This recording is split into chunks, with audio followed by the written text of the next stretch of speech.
Om Ajnanatimidandasya Jnananjana Shalakaya Chakshurun Militam Dhena Tasmai Shri Gurave Namah.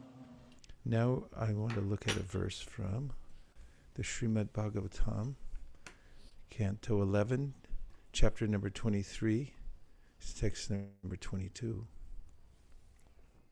Labdva Janmamara Prartyam Manusham Tad Dvijaragrayatam Tad Anadrita Ye Swaratam Grananti Yantyashubham Gatim. Those who obtain human life, which is prayed for even by the demigods, and in that human birth become situated as first-class brahmanas, are extremely fortunate. If they disregard this important opportunity, they are certainly killing their own self-interest and thus achieve a most unfortunate end. Please repeat. Altogether, those who obtain human life, which is prayed for even by the demigods, and in that human birth, altogether, those who obtain human life, which is prayed for even by the demigods, and in that human birth become situated as first-class brahmanas, are extremely fortunate. If they disregard this important opportunity, they are certainly killing their own self-interest and thus achieve a most unfortunate end. Speaking of endings, I'll be ending the class this morning at 9:29 and 59 seconds so that we can have Guru Puja and announcements and start the Gita contest. The contest of all contests coming up at 10 o'clock sharp. Purport. Srila Bhaktisiddhanta Saraswati Thakur comments as follows. Human birth is better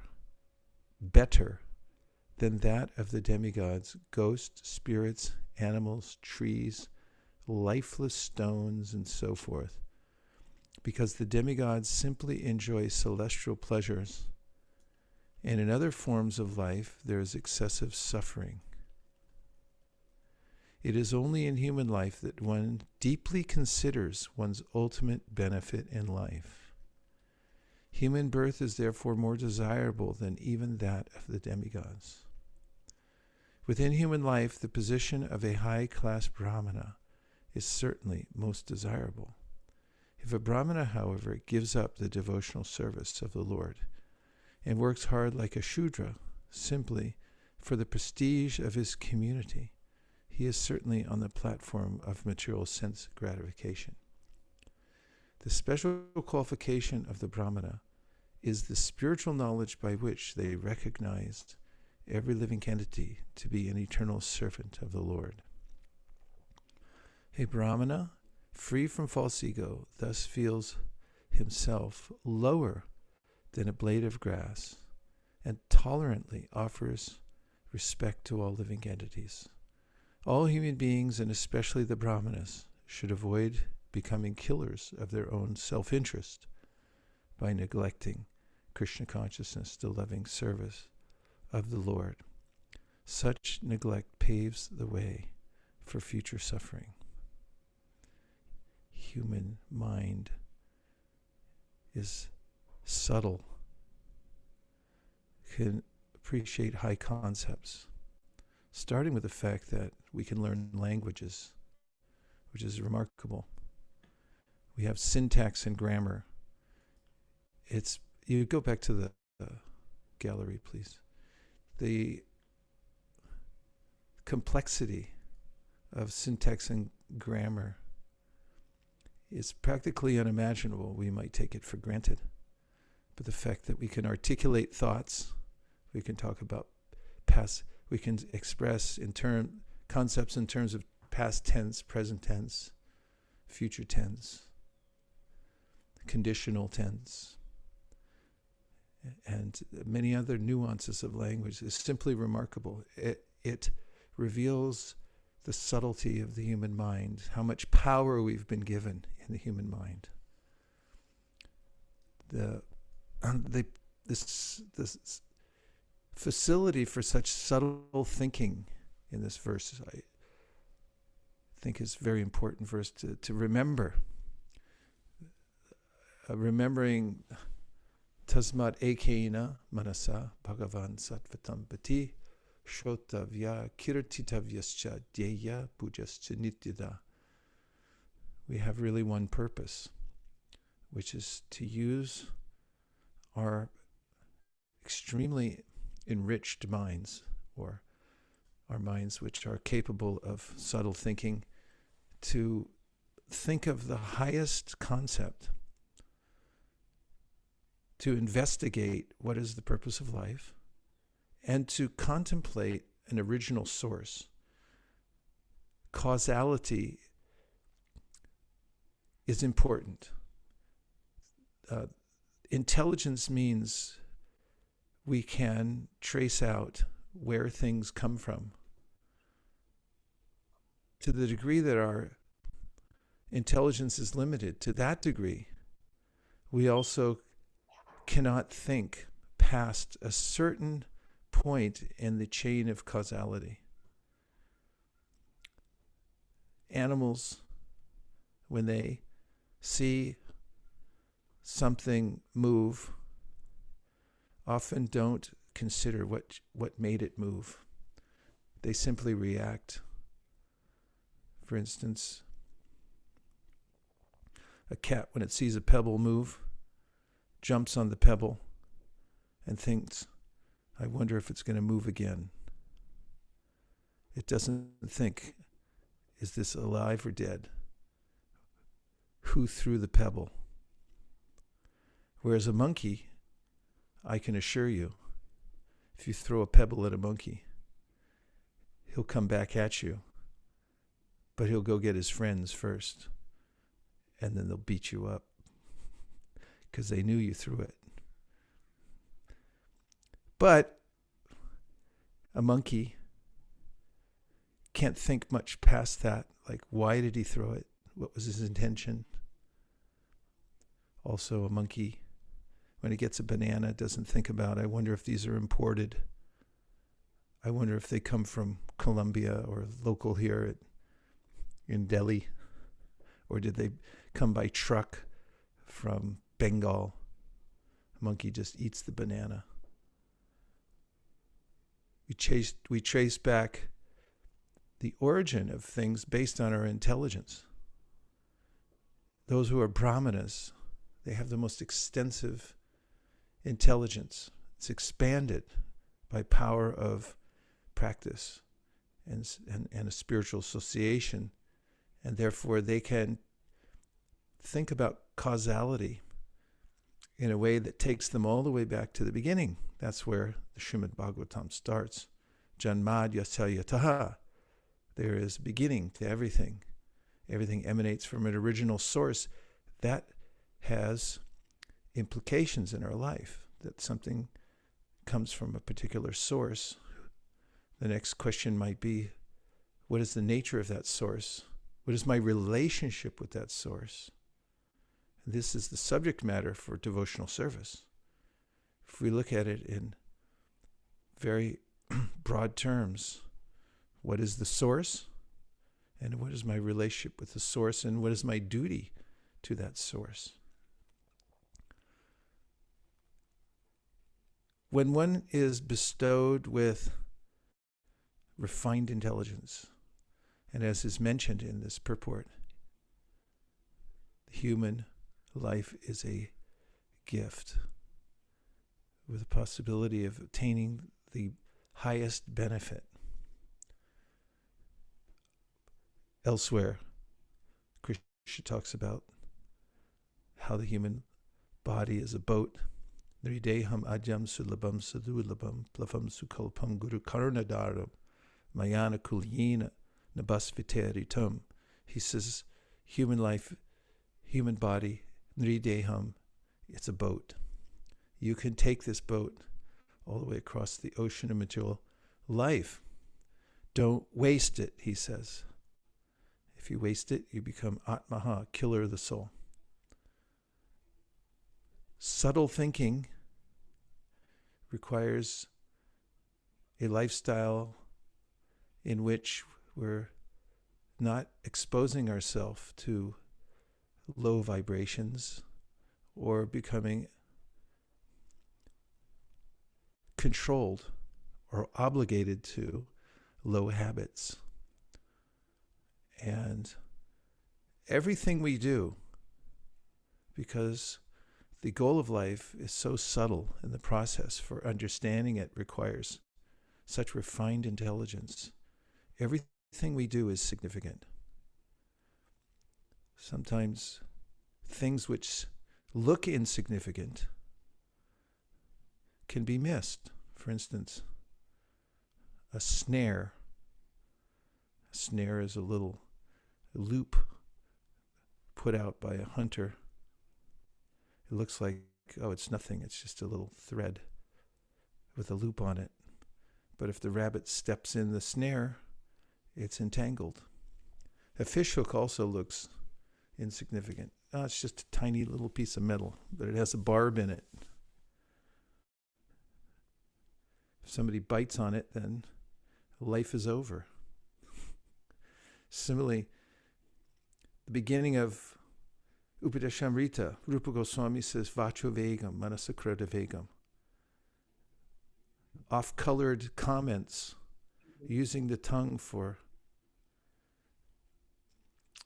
describing the material world and encouraging attachment to it, is significant. It's the difference between an enlightened being and a non-enlightened being. How you use your power of speech. It seems insignificant to pass this comment or that, but one wrong comment can start a war. It can end a relationship. It can begin a relationship. Especially nowadays, everything you say is captured somewhere.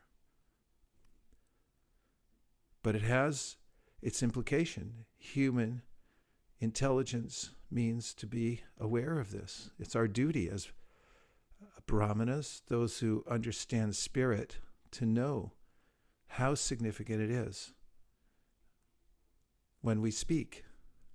What's the difference between speaking a spiritual mantra and speaking something about enjoying the material world? There's a huge difference. Anyarevahur sambhavad, anyarahura sambhavat. Iti shushumadiranam yenas tadvid shakshire. The difference has been explained by the dhiras, those who have understood the severity of the consequences and who are therefore very careful. Dhira means careful. It means sober. Sober means careful. People who are intoxicated are not careful. They get some chemical in their blood and then they'll say any damn thing. They don't even know they said it. And the next day they wake up and they say, why I'm in jail.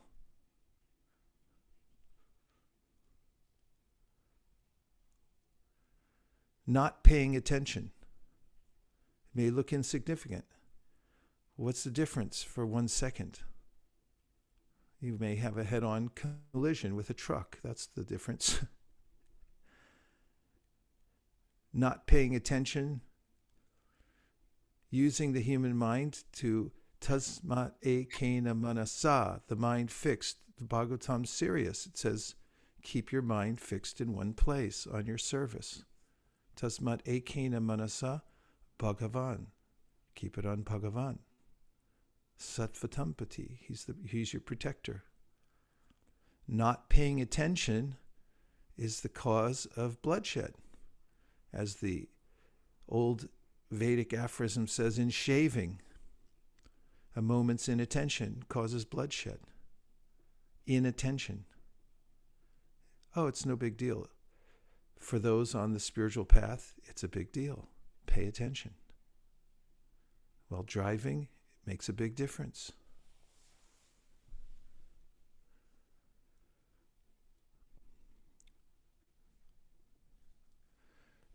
Of course, devotees consider themselves to be insignificant. They know that they'd been given a significant opportunity, but they feel themselves to be insignificant. Prabhupada signed his poems, The Insignificant Beggar.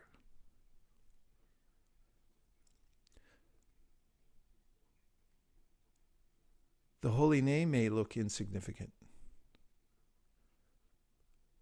After all, it's just a song, someone might think. But actually, it's Krishna, directly. The four regulative principles, they may seem insignificant. Oh, I know that. I know what they are. It's no big deal. Anybody can do that. But actually, as Prabhupada told one disciple, if you follow the four regulative principles and chant your 16 rounds carefully, you'll become as strong as the Himalayas in spiritual life. Is that significant? Yes, because who can do that? Great scholars can't do it. Athletes can't do it. Nobody can do it. But if somebody takes shelter of this seemingly insignificant phrase, Hare Krishna, Krishna Krishna, Hare Hare, Hare Rama, Rama Rama, Hare Hare, that person can become a Mahatma, a great soul, and overcome the ocean of material existence. Prabhupada says how that's possible, even though we're insignificant. He says a tiny fish is more powerful than the elephant because the fish has taken shelter of the water. When it comes to water, the fish is more powerful. How is that possible?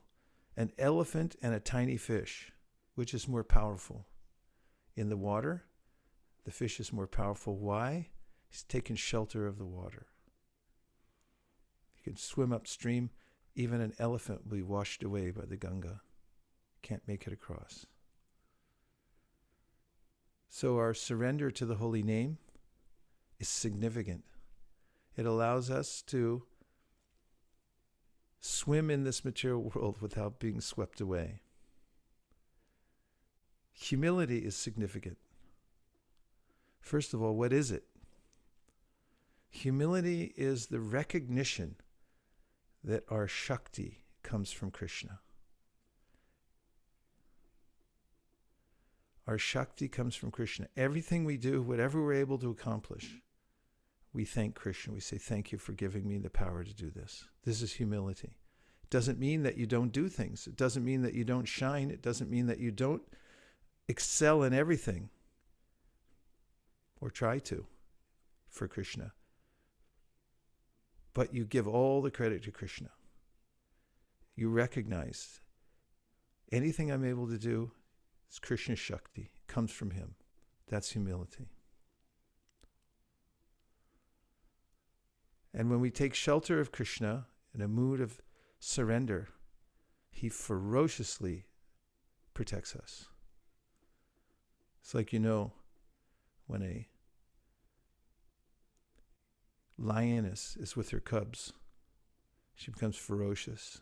Everyone knows if you see a little baby cub, get out of there quick, because it means the mother's there somewhere nearby, and you're going to be in big trouble. So when we become fully surrendered to Krishna, it's the most significant thing we can do, and Krishna becomes ferocious about protecting us. So this verse is a reminder of how subtle things make a big difference. Human life, we've been handed the greatest opportunity, a technological device, unprecedented in material nature, where we can actually think subtly. So the Shastras say, don't waste it on gross things.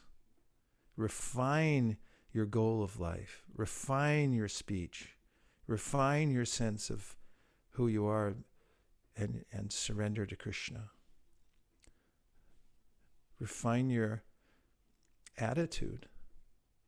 Become humble. When you meet a humble person who recognizes all my Shakti comes from Krishna. That person emanates spiritual power through that humility and surrender. I just read in the 10th canto of the Srimad Bhagavatam, the first verse that is spoken by the demigods praying to Lord Krishna in the womb, that because Krishna is truth, said hypocrites cannot understand Krishna ever, because he's the supreme truth. And he's fully aware of our intentions. So how significant are our intentions? Seems imperceivable practically, but it has the most significant effect, whether we can understand Krishna or not understand Krishna, whether our intention is refined and properly aligned. So that we could take note of this verse, the mood of it, and permission to work on ourselves to take advantage of these subtleties afforded to us in human life. And by tiny degrees of adjustment, our life becomes more and more significant, and the results of our practice become more and more noticeable to us. Everything's possible in this human life. Be in Katvanga consciousness. We can't say, oh, I don't have enough time to do it. Katvanga did it in a minute. We may have a few more than 1 minute, but we should follow his footsteps. Never say it's too late.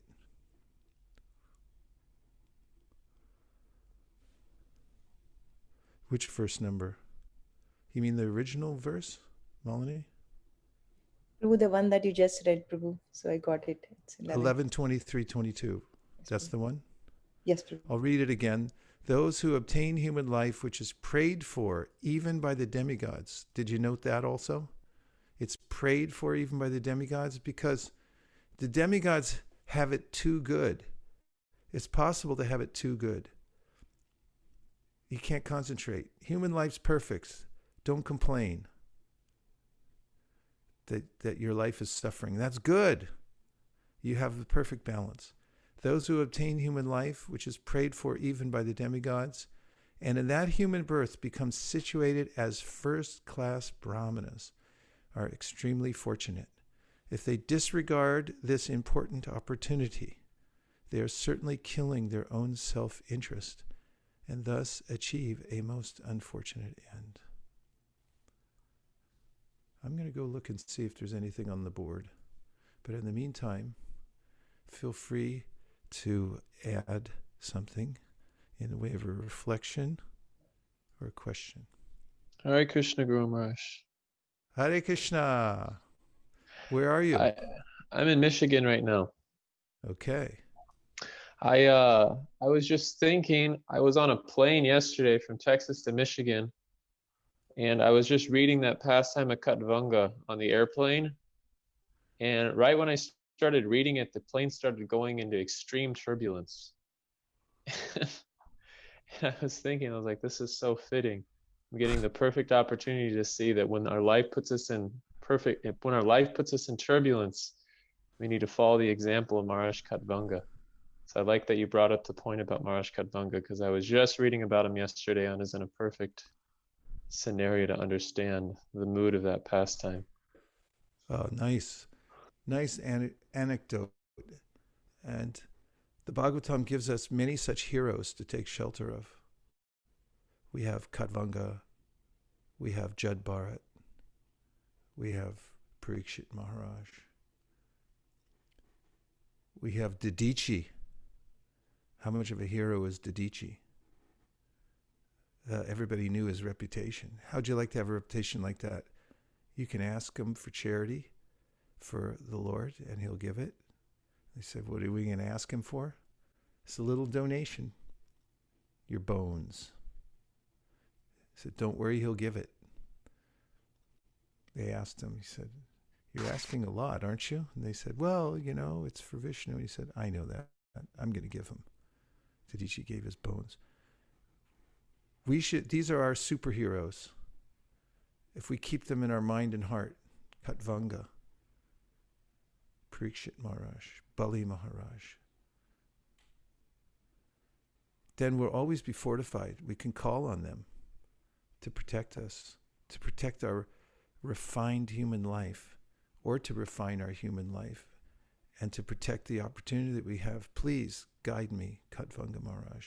Let me be like you.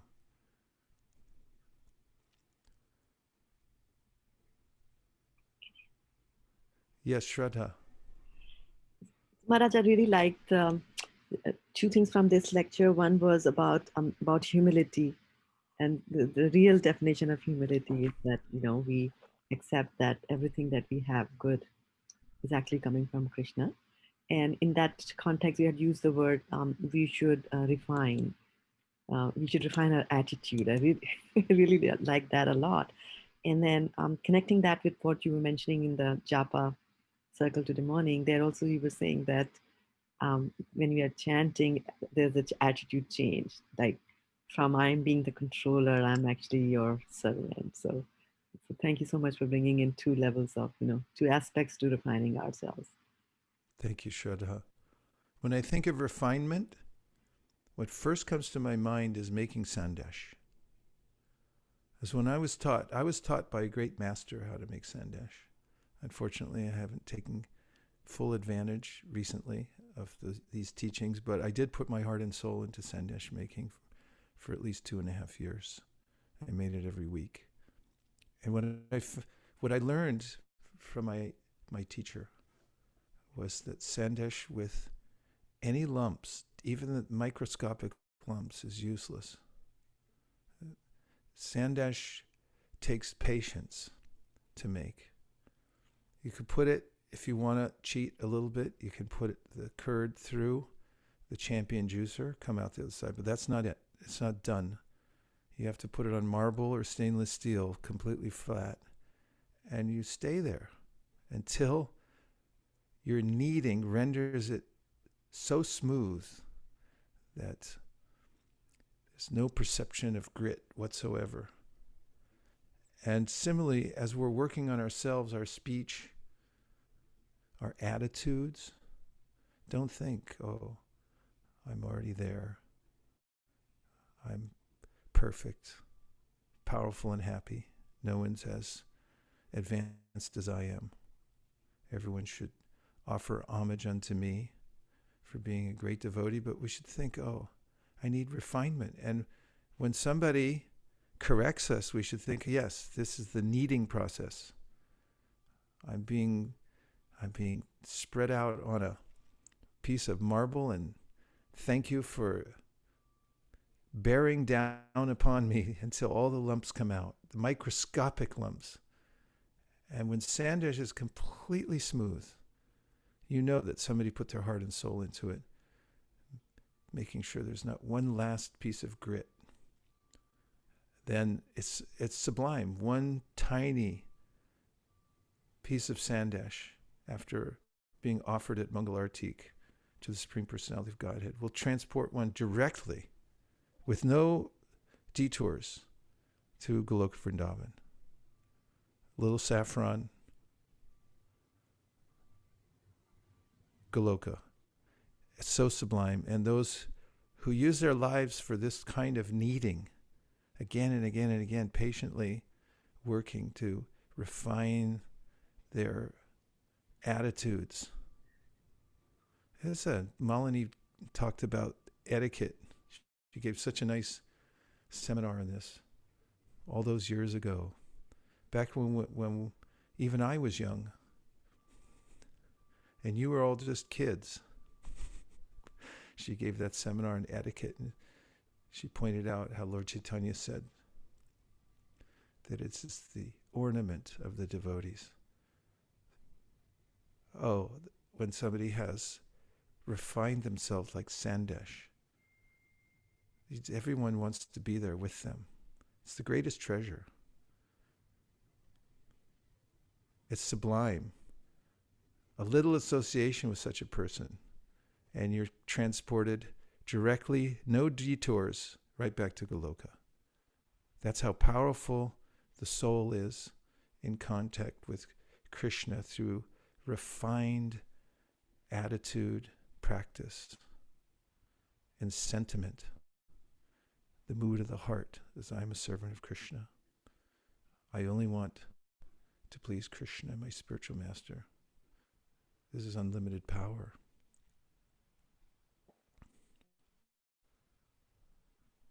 Hare Krishna.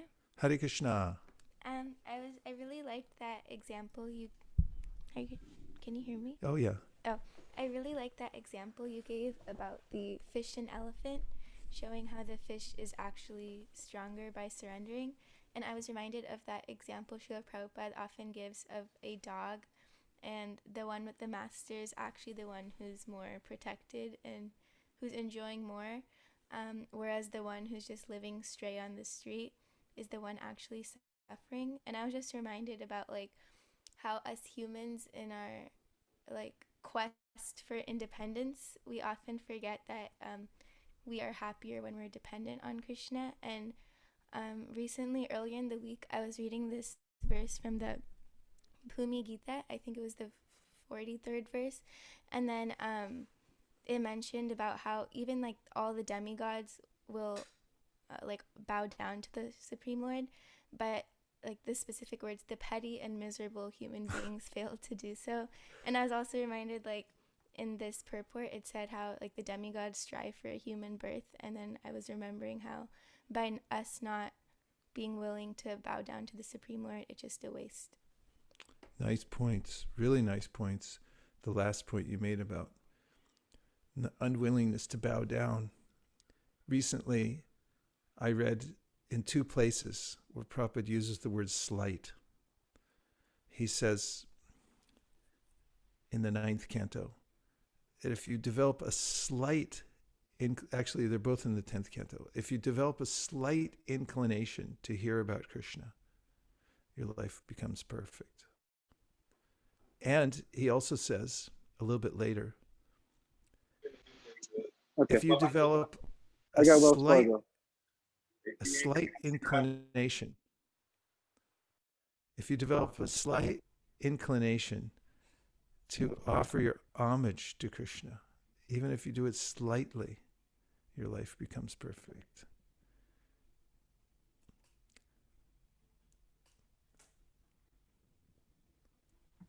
Yeah, great points, Avantika. Thank you very much. Hare Krishna, Prabhu. Hare Krishna. Prabhu, there was such a beautiful verse that you told us today, Prabhu. I was thinking about this this week.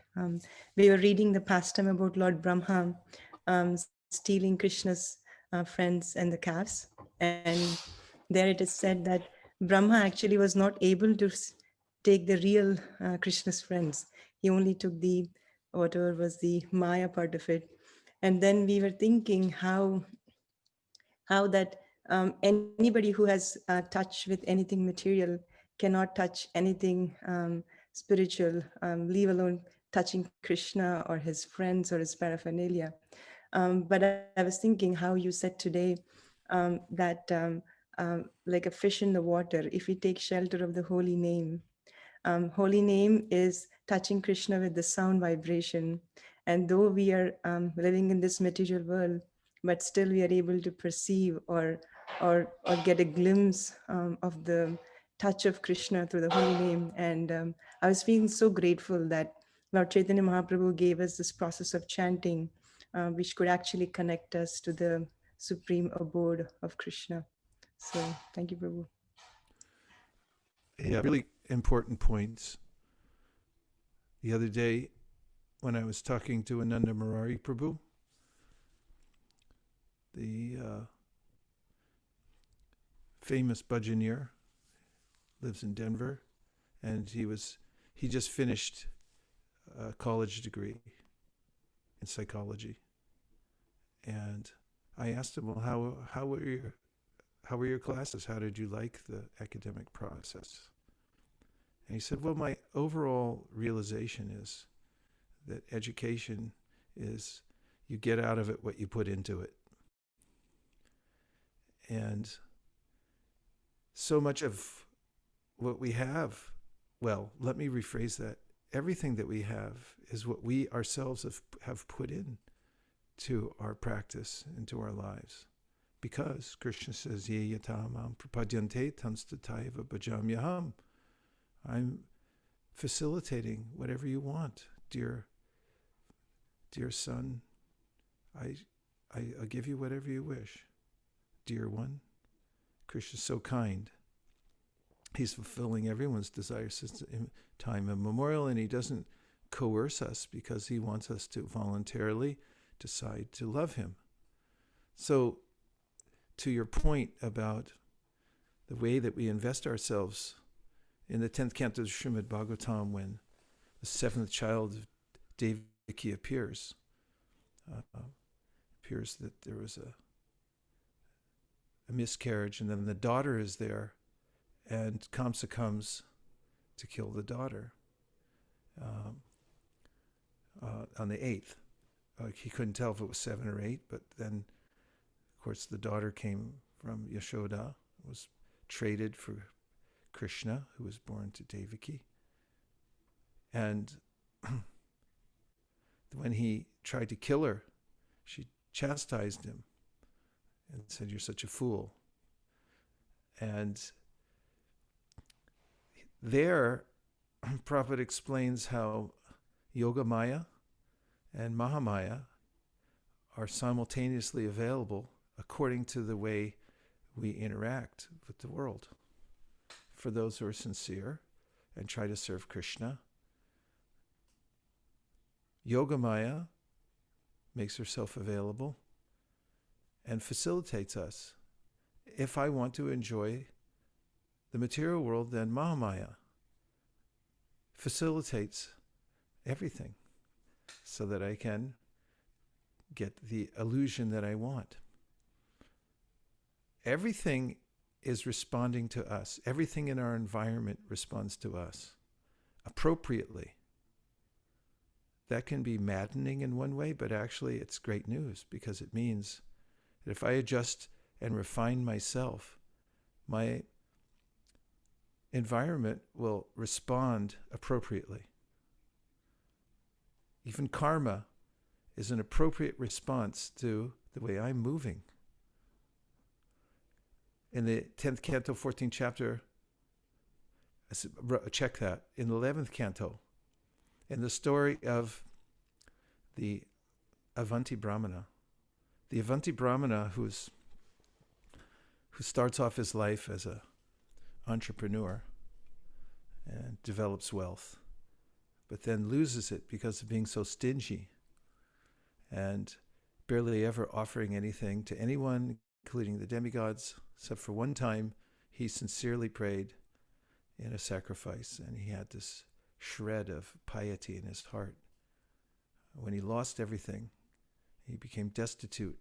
That tiny shred of sukriti became prominent, and he nourished it, and he became a sincere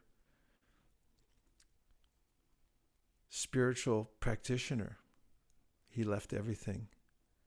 Everyone took it that he was actually a rascal because they saw that he lost everything, and they said, therefore, because you're so unsuccessful, now you're pretending to be a renunciate. He was actually sincere. He tolerated everybody chastising him, and they chastised him severely. They would throw things at him. They would tie him up. They would defecate on him. They would call him ill names. But in his heart, he held to that firm conviction. Itam ata astaya paratmadishtam adyasitam purvatamar maharshibi aham trisham durantaparam tamo mukundangri nisheva yaiva itam sa astaya paratmadishtam. That I will cross over this insurmountable. I will cross over the insurmountable ocean of material existence by being firmly fixed in the service of the lotus feet of Krishna, Paramatma, the Supreme Personality of Godhead. This was approved by the previous acharyas who were firmly fixed in devotional service to the Lord. And during his practices when he's being harassed, he said, who can complain when they bite their own tongue? Have you ever bitten your own tongue? Hope it's not just me. I do it all the time. Ouch! It really hurts. Either while sleeping or or honoring prasadam, and then bang, bite my tongue, and it's very painful. So, should I yell at somebody? I could yell at Nirkula. Nirkula, why'd you make me bite my tongue? He said, who can you blame for biting your own tongue? So this awareness, this self-awareness that actually every aspect of my life is an appropriate response to the way that I've interacted with the world. It's an appropriate response to my mentality. The subtlety of my attitude manifests my outward situation. And therefore, there is no cheating, Krishna. When Ananda Murari Prabhu told me about that, it was a very potent reminder. This education is what you put into it yourself. And I remembered what everyone's mother used to tell his or her child, and that is that if you cheat, you've heard this, right? If you cheat, you only cheat yourself. Did your mama tell you that? If you cheat, you only cheat yourself. So the material world's a cheater's paradise. I want to cheat myself. I don't want to know who the Supreme Controller is. Deliberately don't want to know.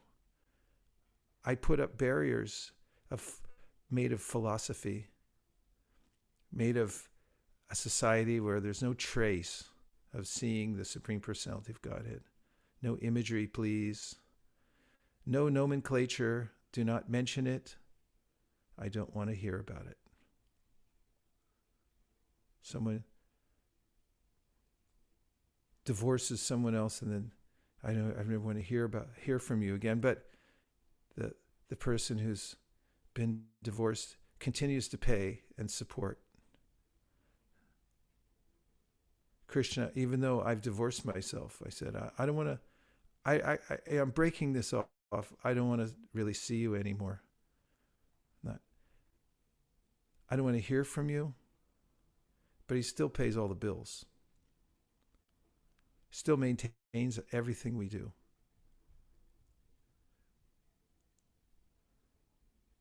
Ultimately, our only happiness comes in reviving our relationship, admitting our relationship, and repairing it, repairing the relationship that we have with our well-wisher. The different kinds of friends. The Shastras talk about different friends we can have. Have you ever heard of a fair-weathered friend? Have you ever had a fair-weathered friend? Thank you, my fair-weathered friend. Like, I'm in trouble now. It's like, sorry, I can't help you anymore. Thank you, my fair-weathered friend. Krishna's not a fair-weathered friend. He's a friend in all circumstances of life. And what a strain on my being to neglect that kind of friendship, to ignore it. What happens? That kind of ignorance. Hare Krishna. Can you still hear me? That kind of ignorance expands into an ocean of ignorance. Ignorance. That's the material world. It's an ocean of ignorance. Little jivas ignoring their relationship with the Supreme. So the demigods praying to Lord Krishna within the womb say, Yene Ravindaksha Vimuktamaninas Tvayasta Bhava Vashuddha Buddhaya. That the lotus-eyed Supreme Personality of Godhead, one has to again revive one's relationship with that beautiful Supreme Personality of Godhead.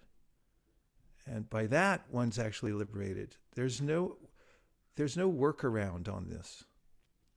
I'll do a workaround. I'll just meditate on the impersonal Brahman and forget about the personal form. Krishna says, Klesho dikataras desham avyakta sakta techasam chetasam avyakta hi gatir dukam dehavadbir avapyate. He tells Arjuna, that's very troublesome. That's very troublesome. It causes misery, ignorance. Even in spiritual practice, if one's practicing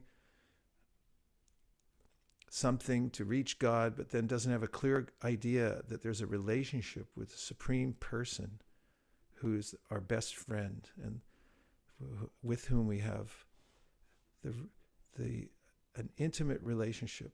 Sanitya nitya sanbandha prakatishcha paraivasa. It's an eternal fact that we have a kinship with the Lord. Minus that, nothing helps. Naishkarmyam apyachuta bhava varjitam nashobhate jnanam alam niranjanam kutak puna shashvara bhadramishvare nacharpitam karma yarapyakaranam. Narada Muni says, doesn't matter what you do, even if it's working for no reward, if you don't know Achyuta and have bhava and some emotion for him, it won't do you any good. Okay, we'll take a couple more. Vaisesika Maharaj. Hare Krishna. Vijay Damodar Das, Dhanvat Maharaj. Hare Krishna.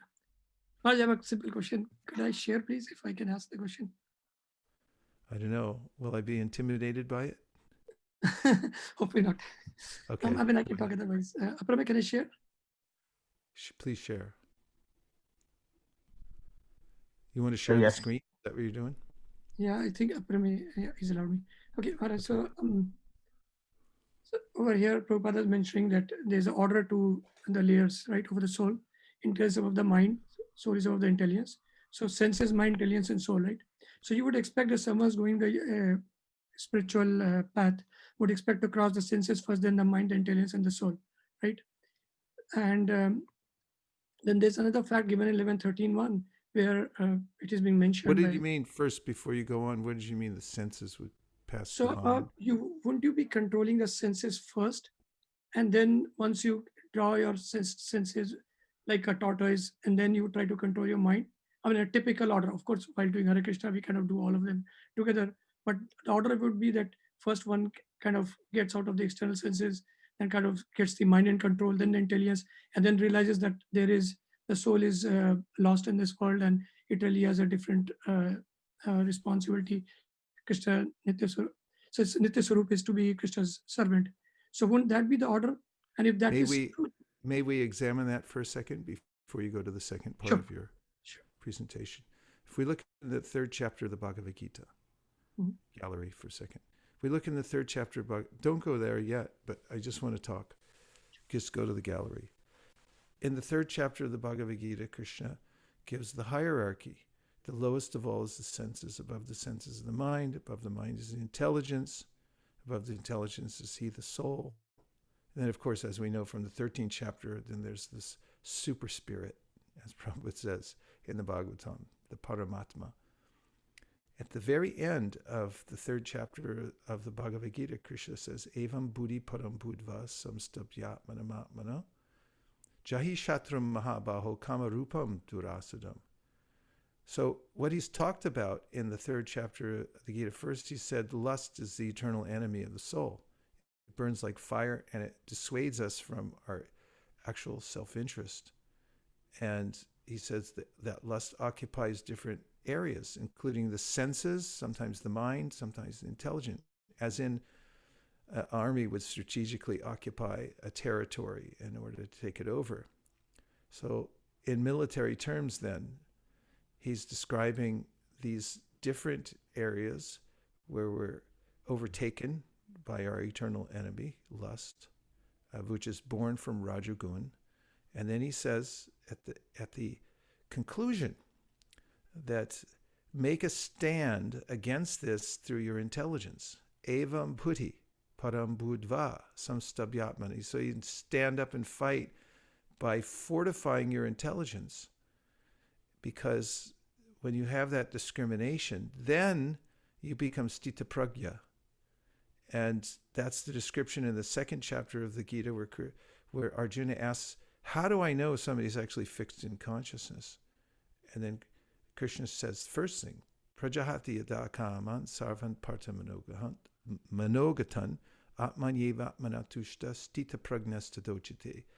If you see pratyahara within the person, that means the ability to pull back from the sense objects, which is an indication that the intelligence is ruling the hierarchy, not just the senses. So there is a sense that we have to have the intelligence first fortified in order to discriminate in what is the difference between serving our senses or serving Hrishikesh, the master of the senses. And in that chapter, the third chapter, Krishna indicates that start with your intelligence, make a stand there by fortifying yourself. Please continue, Vijay Damodar Prabhu. I know you have much more to say. I think you kind of answered it. I was going to the second order, which is, it is mentioned that the mind is a manifestation of the Vaikarika ego, which is egotism in goodness, and intelligence is from the egotism in passion, which is tejas. So logically, and obviously in Canto 11, 13th chapter, first verse, it is being mentioned that by cultivation of by development of material goodness, one can conquer the modes of passion and ignorance. And by cultivation of transcendental goodness, one may free oneself and even from material goodness. So the order is given that one should get to sattvica state. And because the mind is the manifestation of egotism and goodness, therefore one would expect to first fortify the intelligence and then the mind. Whereas the shells say that one should fortify the mind first, then the intelligence, and then go and realize their ahankar, and then go to the ego. So order is different between mind and intelligence in these two scenarios. And that's what my question was. Well, the reason that the mind is manifest from rajas, the buddhi is described as being manifest from rajas, and the mind is manifest from sattva, is because the intelligence is creative. Intelligence means planning. Planning means rajas. It means let me progress. I'll make a strategic plan. I'll have a vision and mission statement. I'll put out my KRAs. This is rajas, progress. Mind is a neutral entity. It's what we make of it. It is in its original state before we load it up with the modes of nature in various ways. It is a neutral. And this neutrality is the symptom of sattva. Sattva is neutrality. It means that it's open and balanced. It doesn't discriminate. And buddhi means discrimination. So actually the first instruction that Rupa Goswami says, Yena tena prakarena mana Krishna niveshayat. First thing, think of Krishna. If you think of Krishna, then everything else becomes possible. And it's practical advice. He says, first of all, induce people to think of Krishna somehow or other. If you're a teacher and you're wondering how to make people Krishna conscious, first let them think of Krishna. Now, the intelligence, because of its discriminatory power, Kapila Dev says, it has several features. One of the most important features of the intelligence is doubt. And he says that unless one has the power to doubt, how can one come to a reasonable conclusion that I should surrender to Krishna? So in the beginning, we need to doubt. Siddhanta bolya chintanakara alash iha hoite Krishna lage shudrad manosh. Kaviraj Goswami says, you question this process. You look at it carefully. You doubt it. You say, is this true or not true? Otherwise, you stay in a neophyte position. You have very weak faith, komal shraddha. It's not based on your buddhi. You haven't fortified it by intensive discussion. By saying, why are you doing this? Why is there a God? Why isn't material nature God? Why is there a controller beyond this? Unless we know this, then somebody else can come along and say, it's just a religion you're practicing. It's just faith. It doesn't mean anything. You could follow any faith. Why not follow ours? We'll give you more money. And they go, okay, that sounds good. You give me a house and a car, throw in a trailer for my car, and it'll change. So we have to have this discriminatory power, which comes from the buddhi, to bring us to the threshold of bhakti. And then when we've decided, we've discriminated between what actually is matter and what is spirit, as an example, and then we come to understand it's reasonable. So we have what's called well-reasoned faith. Well-reasoned faith. And at that point, Kapila Dev said, now you surrender your mind and intelligence at this doorstep of bhakti, because once you've understood through your intellect, through your buddhi, yes, this is correct. Yes, there is a supreme controller. He must be personal. Om Purnamadah Purnamidam. All types of perfect entities are emanating. What must be the origin? All this logic, it's going on in the intellect. But then it shouldn't go on and on and on, Kapila Dev says. You come to that point and now you say, I surrender. So there's two sides to this. There's blind faith, which we don't want. And there's also blind doubt. It's the same thing on the other side of the coin.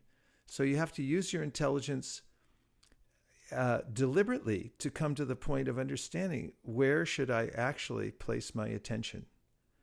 And once you've discerned it with your intelligence, and your intelligence become fortified, evam buddhi param buddhva samstabhyatmana matmana, now you fully give your mind, your heart, everything, your senses. And the intelligence is always there, because the senses are going, you sure? You want to get up early? How about we sleep until noon, And your intelligence says, Shastra says, Guru Maharaj says, get up early, chant your rounds. So, I already decided, sorry, we already surrendered. It's too late. Guys, you're coming along for the ride, and grow up. So, this is mature devotional service. It's step by step. The intelligence has to be satisfied, and then surrendered, and then the mind and the intelligence work together, and the senses cooperate. Or, sometimes people engage. Okay, I know, I'm stopping. Okay. Sometimes people get their senses engaged first. Just, they're hapless. They walk in, and like Jayananda used to do, he'd be working on the Rath Yatra cart. And he'd say, hey, buddy, do you know how to hammer? I can't do it very well. If you could just hold this nail for a second and hammer it in. It's like, can you do one more? And then, 3 hours later, person's using his senses to hammer nails, and go, what's this all about anyway? What is this thing? It's like, oh yeah, this is a chariot for Jagannath. Who's Jagannath? And then, from the senses, or somebody gets some prasadam and eats it and goes like, yum, yum, yum, yum, vapi. Like that. Then, gradually the intelligence goes, well, why did that taste so good? Thank you very much, everybody, for your kind attention. Now we're going to have our Guru Puja, because by worshiping the Supreme Personality of Godhead's representative, we can overcome all obstacles in this material world. Thank you, Maharaj, for the detailed explanation. Really appreciate it. Okay, thank you for such a good question. We would expect nothing less from you.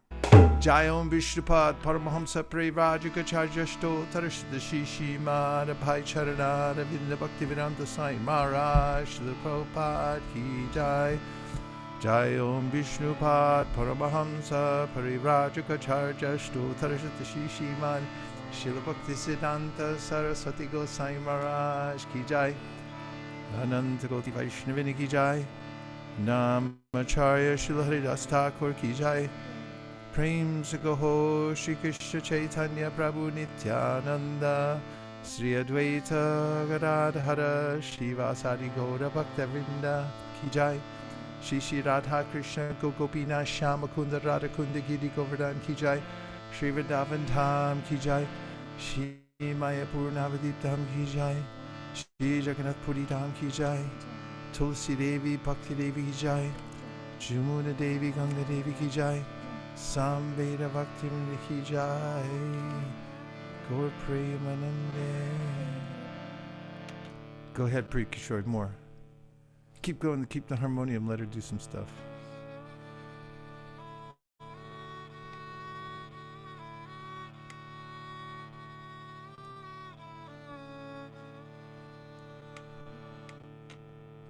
If that doesn't make your heart overflow, nothing will. Hare Krishna. Gaur Premanande Hari Hari Bo.